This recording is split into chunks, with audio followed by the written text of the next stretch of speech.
Hello and welcome to the Wesley's Yes YouTube channel. Today we will be taking a look at the game series that have degraded significantly over the years. First and most notably is Call of Duty. It started as a World War II game made to rival EA's Medal of Honor, then became the go-to first-person shooter, gaining a large fan base and rivaling Halo, despite those two games fundamentally being quite different.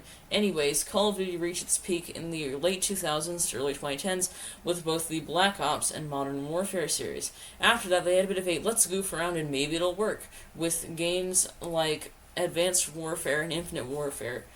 Also, around the same time was the release of Call of Duty Warzone, a free-to-play online-only game to a degree focusing on the success of Fortnite, with that also being free-to-play and online-only. After that, they have mostly been making new installments for Black Ops and Modern Warfare, of which most people say they've only gotten worse due to microtransactions, uninteresting and far too much over-the-top campaigns, leading eventually to Black Ops 7 getting less than 2 stars out of 5 on most game stores like the Xbox Store or the PlayStation Store. Ultimately, the fall of Call of Duty was likely due to the developers being less dedicated because they had to release yet another Black Ops every year, and also the rise of microtransactions. The next game franchise on this list is Assassin's Creed, which started off being one of the best stealth franchises out there, with highly acclaimed games like the original Assassin's Creed 2, and Assassin's Creed Black Flag. Then they went on to games that took place in ancient times, like Origins and Odyssey, that are often considered some of the best Assassin's Creed games, whereas nowadays with games like Assassin's Creed Shadows, according to some people, having a boring story and gameplay, but there are also people saying that Shadows is one of the best Assassin's Creeds. So compared to Call of Duty, Assassin's Creed's supposed downfall is definitely more divided. On to the next game on the list. We have Halo, starting off with Halo Combat Evolved, which is a very good game that many people have enjoyed greatly, being one of the biggest steps forward in the first-person genre since Quake, released in 1996.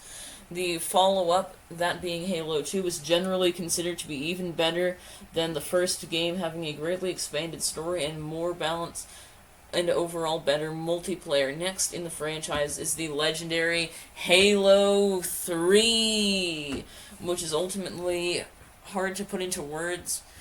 The hype leading up to the game and the success it had during its heyday. Halo 3 is often considered to be the best video game of all time, having improved story and what is considered to be the best online multiplayer in a video game ever. Time to talk about Halo's non-mainline games, like Halo 3 ODST and Halo Reach. The first Halo 3 ODST, a game where you play as a shock trooper and you are not protected with nearly as much plot armor as the Master Chief himself. On to Halo Reach, which has the least Halo, which was the last Halo game that Bungie made before they went on to make the Destiny series. Halo Reach was a prequel game that takes place on the mountainous planet of Reach, where in the timeline is one of the earlier games that the UNSC and the Covenant did battle. Moving on to Halo 4, which was the first game that 343 Industries, now known as Halo Studios, made, where you fight the Banished, a splinter faction of the Covenant as well as the Forerunners. This game is to some considered to be a great follow-up to Halo 3, but to others it was the beginning of the end for Halo as a franchise. The next game is considered to be the worst Halo game of all time, besides Spartan Assault, because that is a mobile game. That being Halo 5, where you continue your fight with the Banished and the Forerunners. Most people say that it has a convoluted and generally bad storyline, as well as being heavily disliked mechanics like sprint and aiming down sights, and with the multiplayer having more of a focus on microtransactions and actual exciting gameplay, in the end it could not live up to its predecessors.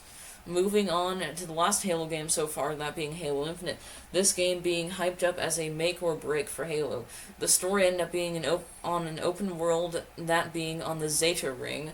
The story continues the fight against the Banished, primarily Atriox, the leader of the Banished. The multiplayer is considered to be better than of Halo 5. In the end, it was able to get the series back to stability and will be a good base for Halo 7. In conclusion, I would say that despite many people saying that Halo's dead, I believe that it has a much better chance for the future than Call of Duty.